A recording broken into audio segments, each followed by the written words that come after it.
In the US, nearly 90% of homes have air conditioning. It's a basic necessity, right up there with running water and Wi-Fi.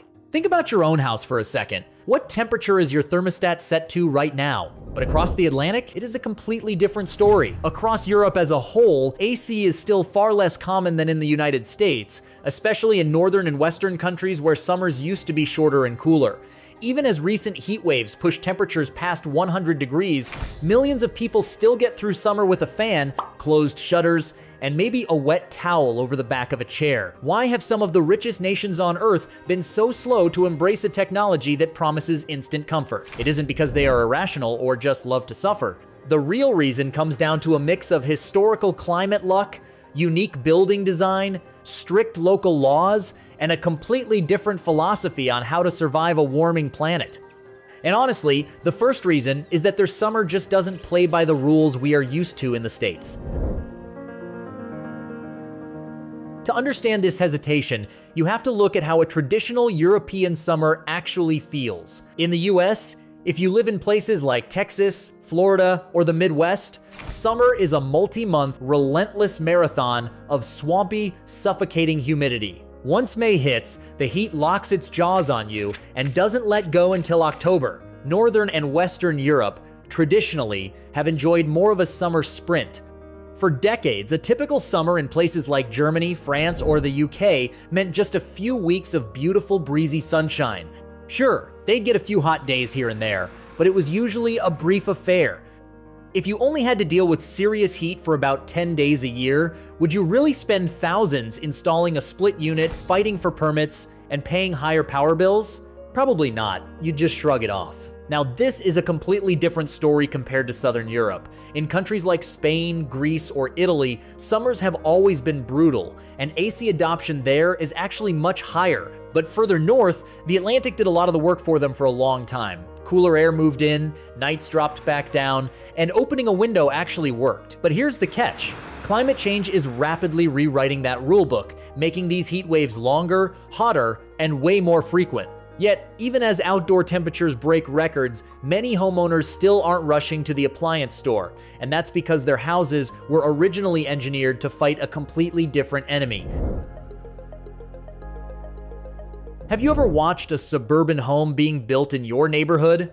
It's a highly efficient process using wood frames, engineered plywood, and sheets of drywall. It's incredibly fast to build, but it relies heavily on a constant supply of central HVAC to maintain its internal temperature. If the power goes out in a hot American suburb, that house can heat up like a greenhouse within hours. A huge chunk of Europe's housing stock, however, is built like a fortress. Walk down a residential street in London, Paris, or Berlin, and you are looking at solid brick, heavy stone, and thick masonry. In England, about 1 in 6 homes was built before 1900, and in Wales, the share is even higher. This architecture was originally designed for one specific purpose: trapping heat inside during freezing winters. But a fascinating side effect happens when you build a house with thick stone or brick walls and heavy external shutters. It functions exactly like a high-end Yeti cooler.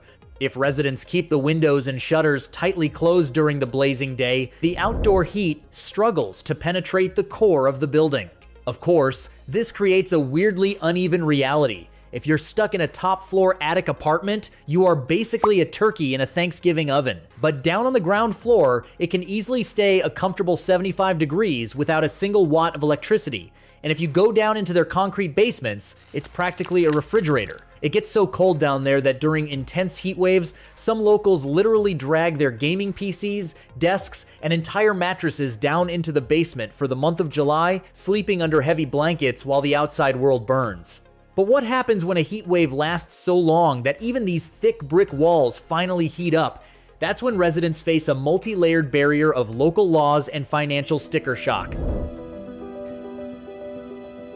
In America, if you want AC, the process is straightforward. You call a local company, they drill a hole in your siding, mount a loud metal compressor outside, and you're in business. In Europe's historic cities, you instantly run into a 3-step obstacle course. First, you may not even be legally allowed to install it. Because so much of the housing stock is historic, local councils enforce incredibly strict preservation laws. AC installers will tell you that getting a permit is a massive hurdle. Authorities will routinely reject applications to mount a standard split-system AC simply because that visible, dripping plastic compressor box ruins the historical aesthetic of a 19th century street or a protected heritage building. Second, even if you are allowed to install a system, the architectural retrofitting can be incredibly expensive. Running ducts through old masonry is expensive, and even a simpler split system can become complicated when the outside unit has nowhere legal or acceptable to go. Finally, if you manage to install it, running it can sting your wallet every single month. In many European countries, household electricity prices are significantly higher than in the US, sometimes double or triple the cost per kilowatt hour, especially in nations like Germany or the UK. When you combine expensive power rates with the fact that average middle-class disposable incomes are generally lower than in the States, flipping the switch on a power-hungry cooling system becomes a serious financial gamble. For many families, buying a portable box fan and an extra bag of ice is a much easier pill to swallow. Yet, beyond the red tape and the high utility bills, there's an even deeper dilemma causing hesitation. It turns out, fixing the heat inside might actually make the outside world a danger zone. Air conditioning saves lives during extreme heat waves. When temperatures reach dangerous levels, especially for older people and children, cooling is a vital matter of public health. But it also creates a brutal paradox. Air conditioners don't actually destroy heat. They just pump it from inside your room directly onto the street. One unit is a drop in the bucket, but picture millions of them packed into dense, tightly clustered cities. That creates what scientists call the urban heat island effect. A major simulation study in Paris found that if the entire city fully adopted air conditioning, all that combined hot exhaust would raise the outdoor street temperature by up to 7 degrees Fahrenheit. It turns the city streets into a giant cast iron skillet, making the outside world miserable for pedestrians and dangerous for anyone who can't afford a cooling system. This presents a massive roadblock for the European Union, which has legally pledged to become completely climate neutral by 2050. A sudden, uncontrolled boom in traditional air conditioning could instantly derail those emission goals by overloading power grids. To prevent this, governments are stepping in with strict regulations. Take Spain, for example. They actually passed rules declaring that air conditioning in public spaces cannot be set lower than 27 degrees Celsius, that's 80 degrees Fahrenheit. To a lot of visitors, 80 degrees indoors feels less like air conditioning and more like a hostage situation. But the goal here is to avoid the standard model of making every indoor space cold enough to store lettuce. Instead, urban planners are asking a bigger question.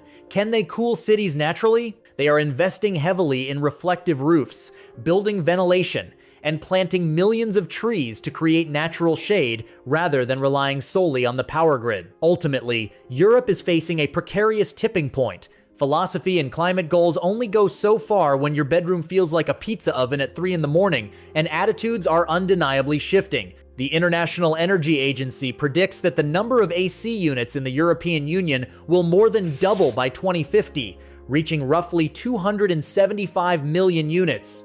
In places like the UK, residential installation inquiries have already tripled over the last 5 years.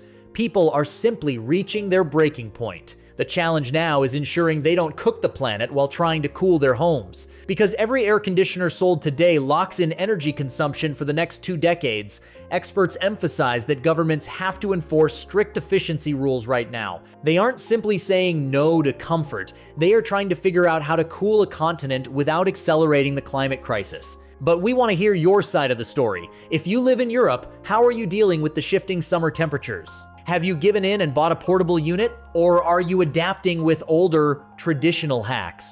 And for the viewers in the US, what is the highest temperature you would tolerate on your thermostat before losing your mind? Let us know your experiences and thoughts in the comments below. If you found this breakdown interesting, hit that like button to help us beat the algorithm, and subscribe so you don't miss our next video. See you in the next one!